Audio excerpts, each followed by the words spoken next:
This is your WLAK Daily News Roundup for Lake Air, 107.5 FM and 1260 AM in Amory.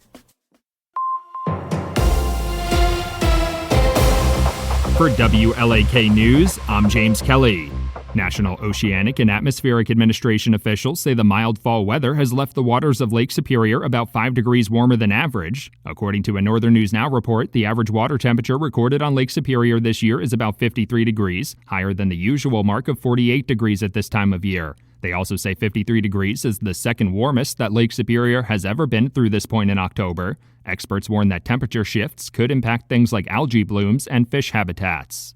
The Senior Resource Center of Sawyer County is inviting area residents to contribute to a fundraising drive for its Meals on Wheels program. Organization officials say they're facing cuts like many other nonprofits in the region, but the need for the meals program is increasing. The Meals on Wheels program provides area seniors who can't get out of the house as often as they used to with nutritious meals, as well as a wellness check and some social interaction. Senior Resource Center officials are recommending donations of about $7 per meal.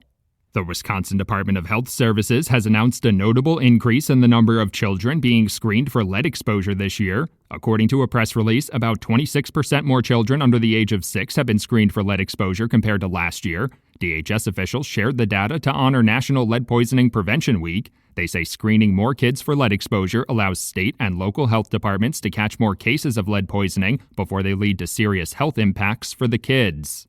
Wisconsin Department of Health Services officials say there's been a significant drop in the number of residents who have already received their flu shot this year. According to DHS data, only about 309,000 Wisconsinites have gotten their flu shot so far in the month of October. Last October, that number was nearly 860,000. DHS officials are encouraging residents to get their flu shot as soon as possible as winter weather begins to move into the state and respiratory viruses start to become more common again.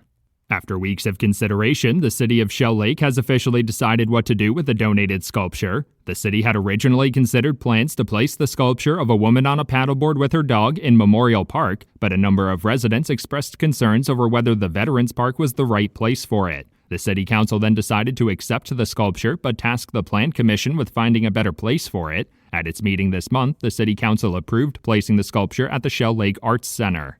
The Hayward Community School Board approved its 2025-2026 budget and property tax levy at its meeting this week. The new budget includes a nearly 3.5% increase in the levy over last year, but a 21-cent decrease in the tax rate due to the increased value of school district properties. In total, the newly approved budget includes about $27.5 million in revenue and about $29.1 million of expenditures for the general fund. District officials also noted an enrollment decline of 39 students compared to last fall.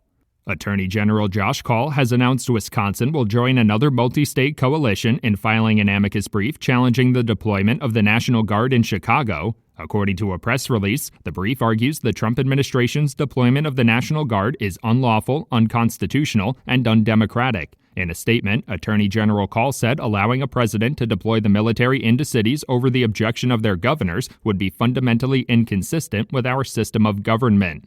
Rice Lake area residents are being invited to a few Halloween events beginning this weekend. The Rice Lake Main Street Association will host a trick-or-treating event in the downtown area on Saturday from 11 a.m. to 1 p.m. The Cedar Mall and Cambridge Senior Living will also host their own trick-or-treating events for area kids on Saturday from 1 p.m. to 3 p.m. On October 31st, Dove Healthcare in Rice Lake will host a Wizard of Oz-themed trick-or-treating event. The organized event are meant to give area families a safe place for their kids to fully enjoy the holiday.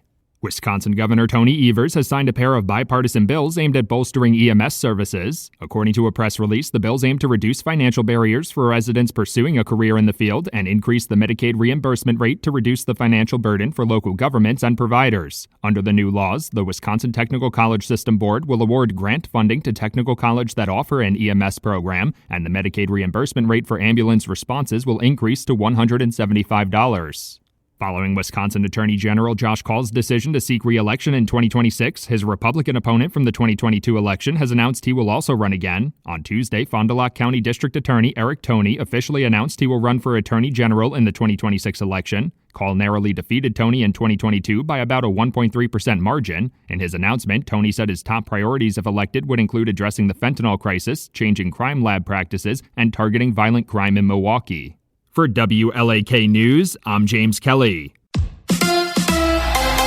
The Bucks win the opener. Hi, I'm Mike Clemens with sports. NBA, the Bucks with a 133-120 win over the Wizards in Milwaukee. Giannis scoring 37 points, the most in his career for the first game of the season. NFL, Packers defensive end Micah Parsons named NFC Defensive Player of the Week after 3 sacks Sunday against the Cardinals. This week, the Packers play the Steelers in Pittsburgh on Sunday Night Football. Jordan Love asked, when's the last time he heard from Aaron Rodgers? We texted a couple weeks ago. You did? Yeah. Yeah, we shoot each other texts every now and then. A lot of it is just saying good luck throughout the season. A-Rod texted me, and it's great to be able to hear from him. Aaron Rodgers with reporters in Pittsburgh. What are your emotions heading into Sunday? Just excited about the game. It would feel different if it was going back to Green Bay. But I have a lot of love for the organization. But, if we were playing in Lambeau, that would be a little different feeling for sure. That's Steelers quarterback Aaron Rodgers with Sports on Mike Clemens. That's your WLAK Daily News Roundup from Civic Media. Subscribe to this podcast on Spotify, Apple, or wherever you find your podcasts. Find more news at lakeair.radio.